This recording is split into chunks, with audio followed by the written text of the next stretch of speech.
So I think I'm going to start something new here with my channel.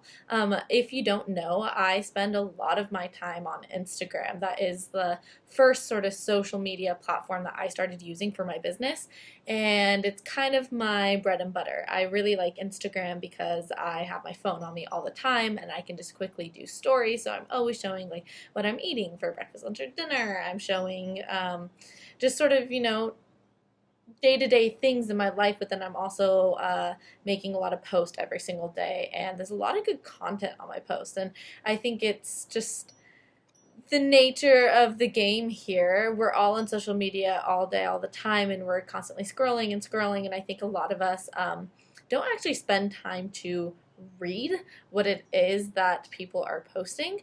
So I think I'm gonna start doing like I'm going to pull up one of my posts and start chatting about it because I think that a lot of them have a lot of really good information in it, and I want you guys to hear it. And because we're too lazy to read, I'm gonna go ahead and like read some of my posts. Does that sound weird? Let me know down below if you're like, yeah, that's cool, or if you're like, why on earth are you doing that?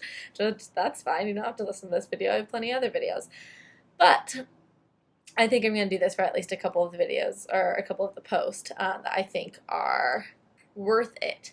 So I'm going to throw up my Instagram post right here so that you guys can see it. This was a post that I did about like 2 weeks ago, and it says, being fit does not equal metabolically healthy.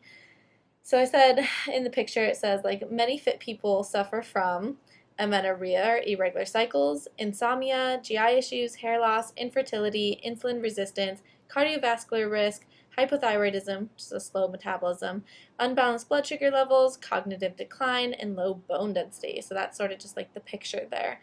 Now the caption that maybe you didn't have time to actually go and read, and I'm going to read to you right now. And then we'll chat about it. It'll be fun.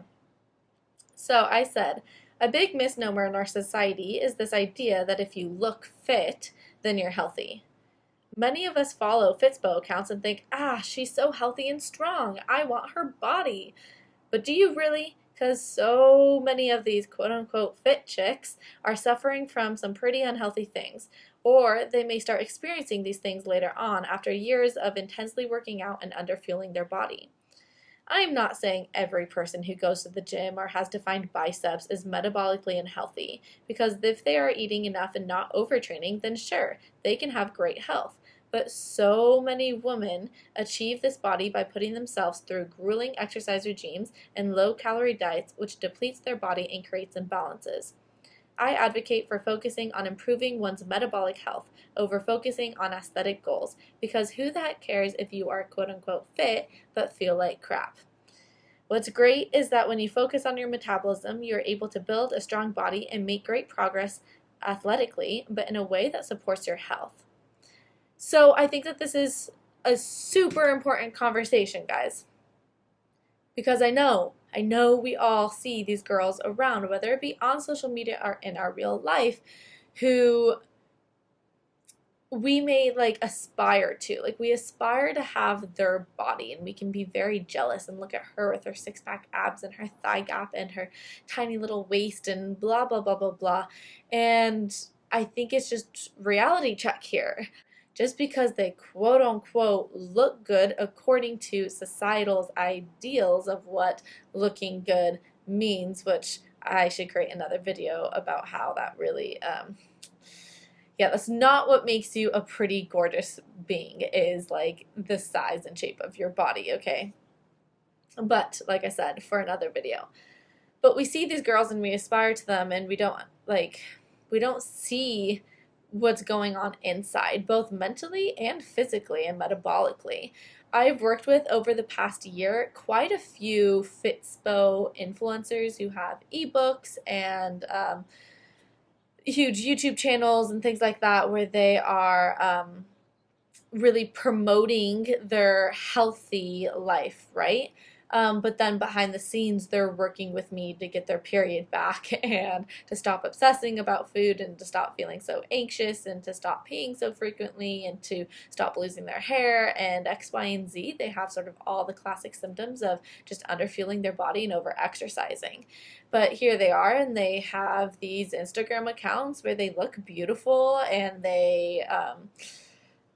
they're portraying this ideal of health, but yet in reality, they're just not experiencing it. And now this is no judgment to them. I absolutely love these women. I just found it like really shocking when I started like having these girls come to me and be like, whoa, I remember a couple years ago following you, and now it's crazy that I'm now working with you as your coach to help you get your period back and to help you find that balance. And so, we don't know what's going on with these girls, and like I said, like there's a lot of internal things going on, a lot of anxiety, a lot of food fears, a lot of social isolation because of the disordered eating that they are struggling with. So I just wanted, with this post to really just call it out that like, hey, you may see all these girls out there that look a certain way, and for a second, you might aspire to that. But again, that reality check of you have no idea what they're struggling with.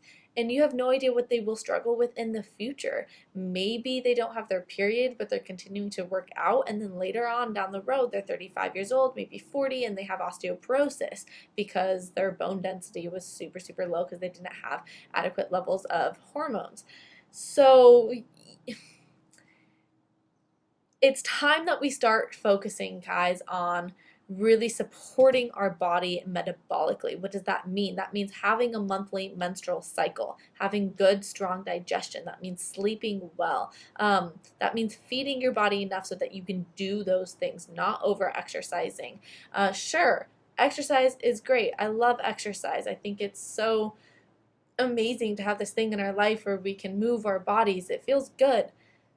When you are in an energy debt, when you're in a low metabolic state, exercise is just going to be taxing to the body, and it's not going to do you any good. Even if it mentally for a second makes you feel better, down the road, I promise you, you're getting yourself into some gnarly sort of mental agony there when you then, say break your bone and you can't work out, and then now you're freaking out because you've been using exercise as a crutch to deal with your mental health. And so I think that's just important to keep in mind, because so many girls go, but I can't leave exercise because it helps me so much mentally. I think the best thing that's going to help you mentally is to fully recover from your eating disorder, or to get past this like episode of disordered eating, whichever one you're suffering from. That ultimately is going to be your best bet, where you don't feel like you have to quote unquote earn your food or burn your food or whatever. You want to get to the place where you just have a healthy relationship with your food and with your body and all of that. So that was just your little fun post today from my Instagram page. If you want to read all of my posts, you can go on to Instagram. It's @flowwithchloe. I'm there every single day. All right, I'll see you guys in my next video. Bye.